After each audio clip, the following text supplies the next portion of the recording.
tá pra chegar, a hora que chega daí eu ligo pra você. Esse aqui? Ah, tá. O meu não sabe comer. Não? Não. Mas só você pegar e...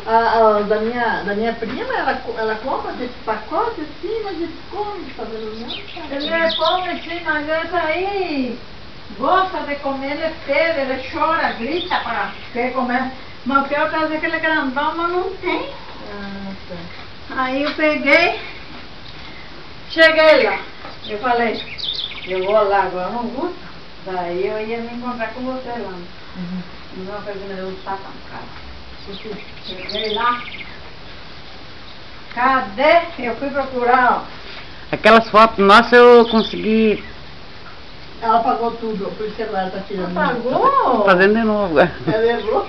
Ai, meu Deus. E nós se exibimos, porque a foto Tá tudo briquitada. Deixa eu ver aqui.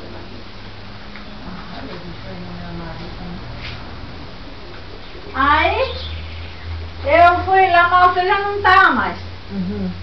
Pra pagar lá a água. Tinha pouca fila já. Meu Deus, fui lá na fila, peguei o talão de água na mão, cadê o dinheiro? Tá. Deixou o dinheiro. Larguei aqui o dinheiro na água.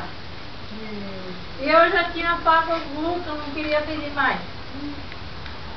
Por que que eu fui voltei? Esperei o único aqui, espera demais, né?